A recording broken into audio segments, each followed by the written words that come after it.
Before we begin, if you're into real, spine-chilling horror stories based on actual night shift experiences, make sure to subscribe. New terrifying uploads every day that'll keep you awake long after midnight. My cousin Rachel worked the night shift at a 24-hour gas station on the outskirts of Cedar Rapids, Iowa. Quiet area off the interstate.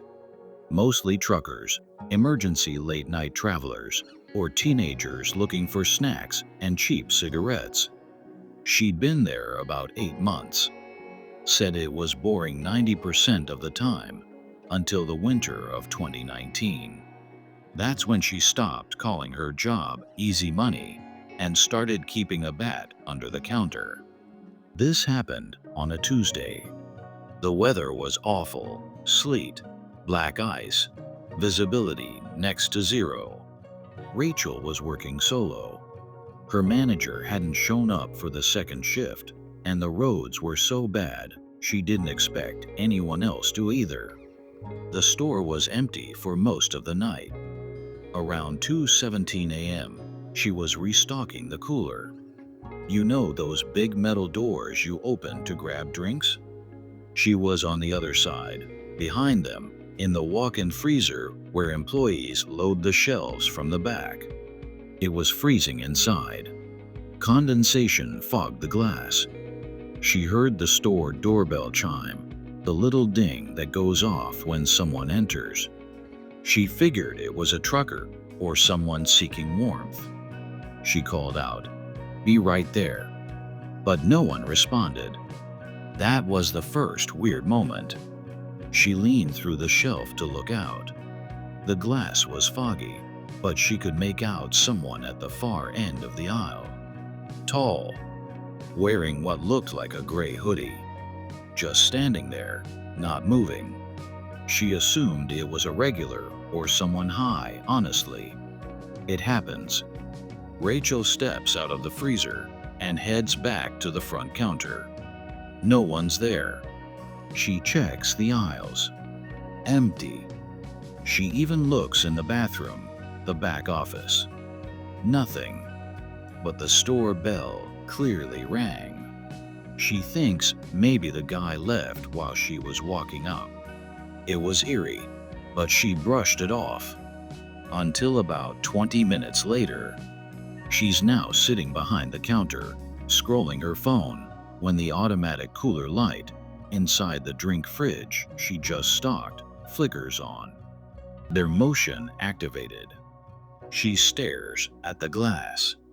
Behind the rows of Gatorade and Monster cans is a face, pressed against the inside of the fridge. From inside the freezer area, she jumps up so hard she knocks over her chair. Her first thought is, someone got into the back storage. She grabs the bat and runs to the freezer door at the back. It's shut, locked from the outside like always. No broken locks. No sign of forced entry. But when she looks through the glass this time, no one there. Just fog and drinks. Still, she calls 911. The cops arrive 15 minutes later. They search the store, check the cameras. What they find? Chilling. Footage shows the door chime going off, but no one enters. Nothing. Just Rachel in the freezer and the front door slowly closing behind. No visible person. The camera pointed at the drink aisle glitches for 5 seconds. Then it flickers back, showing Rachel standing alone. But freeze frame just before the glitch, you can see something. A figure crouched behind the last aisle, near the wall. Long limbs, hoodie pulled low, eyes visible, reflecting light, almost smiling. It never walked in. They rewound more. At around 1:48 a.m., nearly 30 minutes before the chime, the camera in the freezer storage showed something even worse. As Rachel stocked shelves, A man slowly crept from behind the industrial shelves, watched her silently, then vanished out of frame. He had been inside the entire time. Police did a full sweep. What they found behind one of the heavy freezer units was shocking. Empty food wrappers, a thermal blanket, and a pair of bolt cutters. The man had snuck in days earlier, likely during a busy shift, hiding in the void behind the walk-ins, literally inside the walls of the store. They never caught him. Rachel quit 2 days later. She said the scariest part wasn't the footage, or the face, or the knowledge that he was behind her in that freezing space. It was the motion light, that face, smiling, like it wanted to be seen. My brother Thomas used to work security at a private medical center in Phoenix. Not a hospital, exactly, more like a 24-hour outpatient clinic. Small, quiet, mostly elderly patients, post-op care, and the occasional detox case. He worked nights, midnight to 8 a.m., alone. There were only 2 active wings after dark, admin and recovery. The recovery wing had 5 patient rooms. On a good night, 3 might be occupied. The rest of the building, completely empty. This happened in October 2020. Thomas was doing his usual rounds. At 3:56 a.m., his handheld radio crackled to life. "Room 2 assistance, please." The voice was female, calm, precise, like someone reading from a script. Thomas froze. There wasn't supposed to be anyone in room 2. He checked the log sheet. Rooms 1, 3, and 5 had patients. Room 2 had been closed for maintenance. No power, no phone line, no intercom. He thought maybe it was a tech issue, maybe a cross-frequency pickup or a prank. Still, protocol was protocol. He walked down to recovery, badge and flashlight ready. When he turned the corner, he saw the light inside room 2 was on. The only problem? There was no working electricity in that room. The wiring had been ripped out 2 weeks earlier for renovations. He radioed the charge nurse upstairs. "Did someone enter room 2? She replied, confused. "It's offline, Tom." Empty. He reached for the doorknob and paused. Soft murmuring from inside, like someone speaking in a low, rhythmic tone. Words he couldn't quite make out. Not panicked, just steady. He opened the door. The room was cold, like unnaturally cold, breath visible, freezer-grade cold. The AC didn't even run at night. The light overhead buzzed slightly, even though it shouldn't have been working at all. Lying in the bed was a woman, pale, mid-40s maybe, wearing a patient gown, arms folded neatly over her chest, 4-line in one arm, eyes shut. He stepped back. "Ma'am, are you all right? Who checked you in?" No answer. He leaned closer and repeated himself. No movement. He said she looked perfect, like wax. He stepped back and called upstairs again.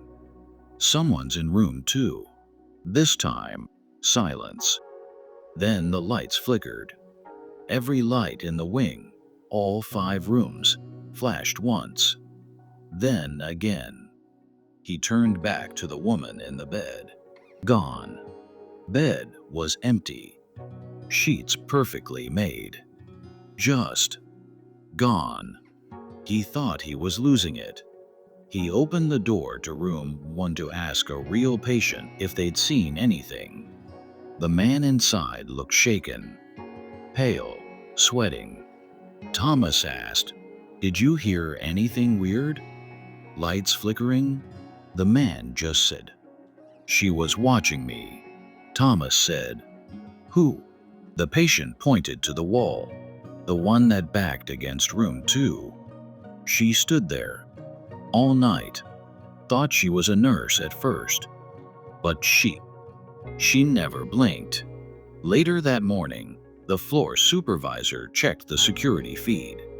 Room 2 had no footage.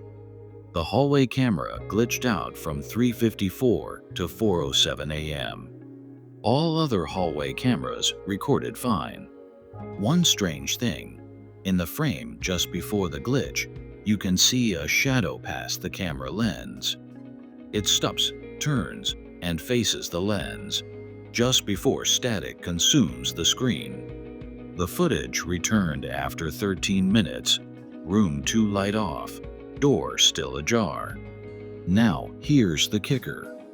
A week later, a nurse from the day shift came forward after hearing about it. She said room 2 was where they brought in a woman 3 years earlier, mid-40s. Overdose. Her family never claimed her. She died at 4:03 a.m. in that same bed, in that same gown, on a night the power also randomly failed. Thomas never worked another shift. He gave 2 days' notice and got a job doing private security for a mall.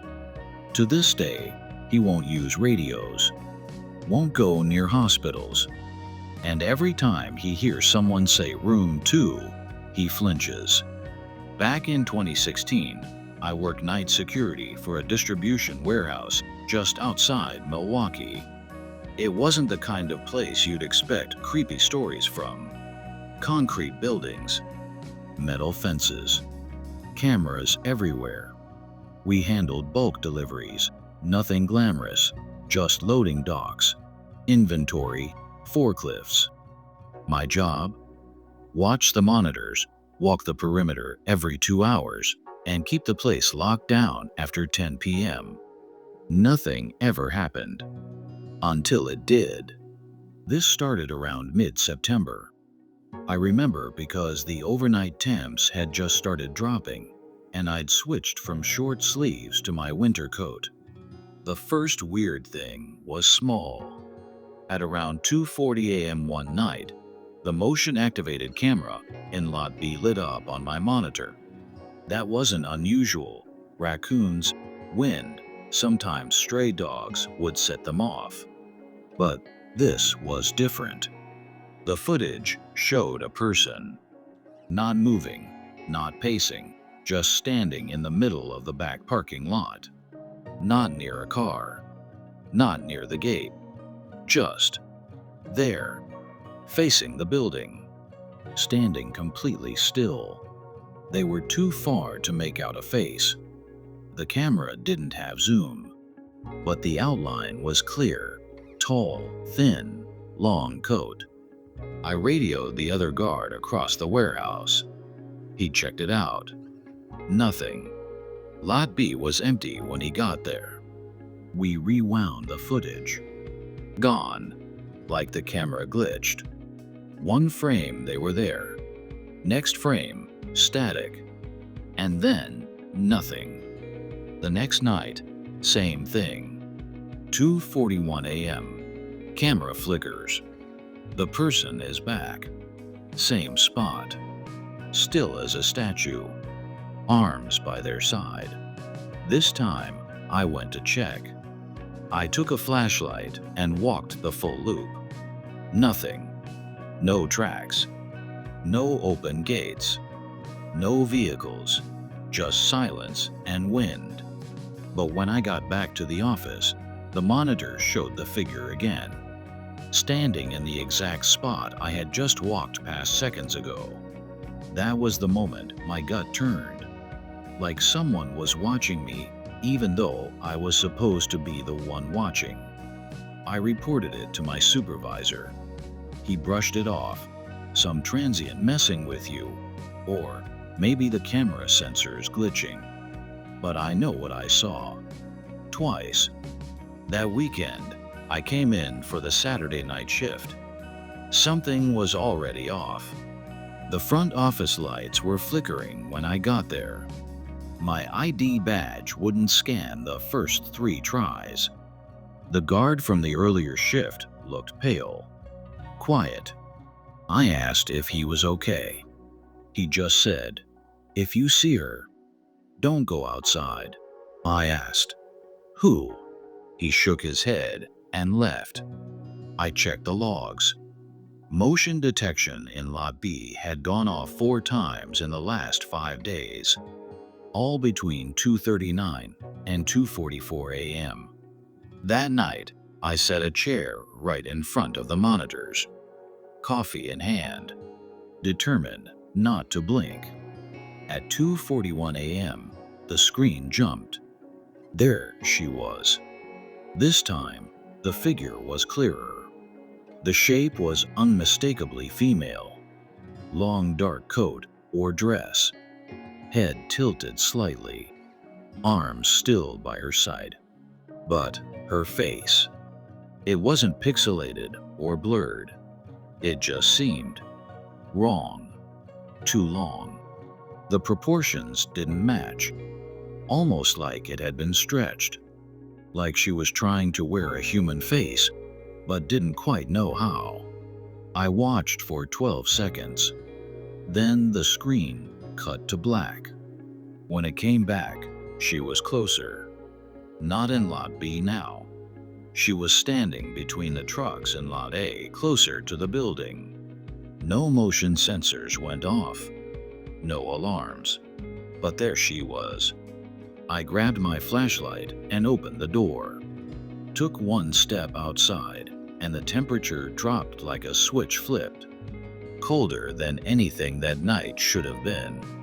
My breath turned to fog instantly. I stepped back inside, closed the door. The screen? Black. Every camera. Dead. For exactly 4 minutes and 17 seconds. When they came back, everything was normal. No figure. Just the silent warehouse bathed in sodium orange street lights. That was my last night there. I handed in my badge the next morning and told them the truth. They looked at me like I was sleep deprived or losing it. But then one of the senior guards walked me to the parking lot. He said, "You're not the first to see her. You just didn't let her get close." I asked him what that meant. He said, "The ones who go outside, the ones who walk up to her, they don't come back."